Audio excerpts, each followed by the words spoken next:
Hello. Good morning, good afternoon, good evening, good night, depending on where you're joining me from around the world.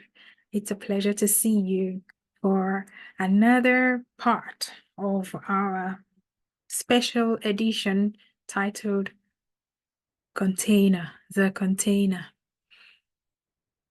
This is the second part, and we're looking at the subtopic, the personality of the character Jake, who is the focus for this presentation.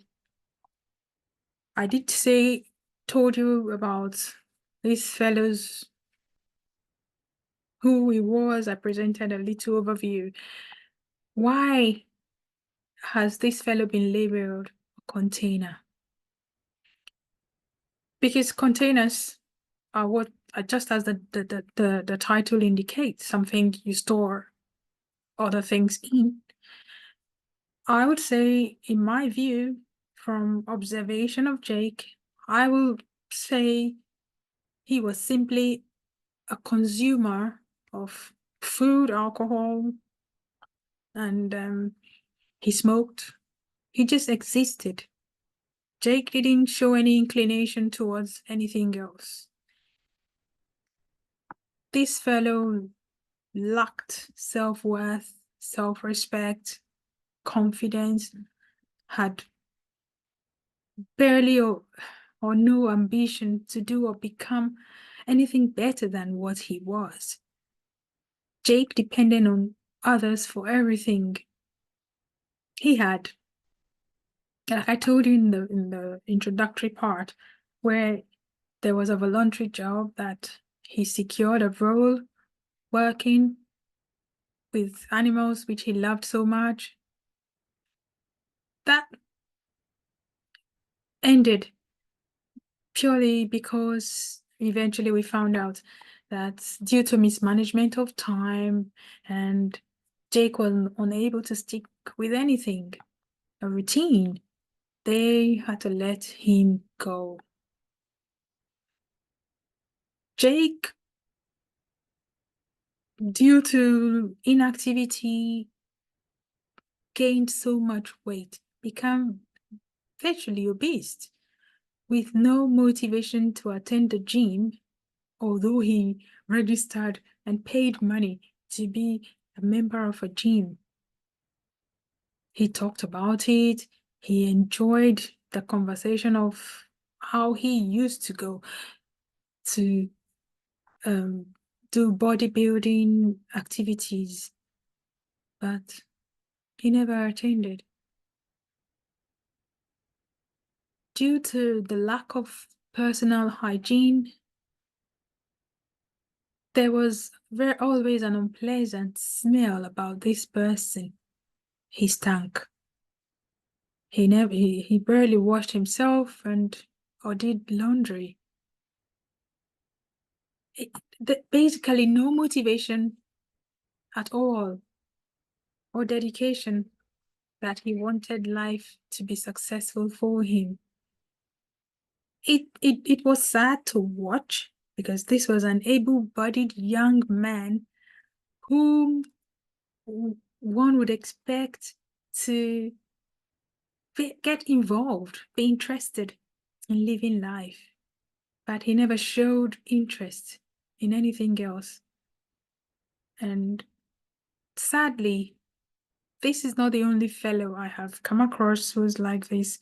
There are hundreds, and if not thousands of folks, young people, early 20s, who just, I'd say, wasting away, existing, living day to day, inactive, passive, nothing to look for, look up to, look forward to.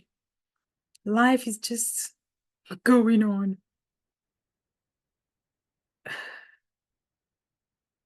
What has happened to the world? Where does this end? When you have children who are well, who turned out right, who listen to you. They're in your life. You have a relationship with them. Even though there are challenges in your relationship, but you have stuck together and your kids have become worthy members of the society, you should be grateful. You should be thankful. Because when I see these young people and how they're destroying themselves, it just breaks my heart. And I wonder, what's the future? Where are the people who would work to sustain the pensioners? People like us would have to work a bit longer because I don't know who's going to replace us. If what I see are the people who should take over. I will get to other aspects of possible reasons, excuses why Jake turned out this way. So here, this is that person, this is the personality we're dealing with. We tried, we did all we could. There were suggestions. The little time we would spend with him to share, he would show interest. He would say, yes, yeah, I'll do this, I'll do that. And then that's it. It all ends with a conversation. There is no action. When you try to get him to do stuff, he would turn it down. Non-engagement. Anyways, I'm going to end this part here. We'll be back with part 3. Watch out, stay tuned. I'd love to hear from you. Just if you have children who have turned out right, how did you do it? What could Jake's mother have done? Our parents, what could they have done to help him turn out right? Thank you for your time. I hope to see you soon. Take care. God bless you.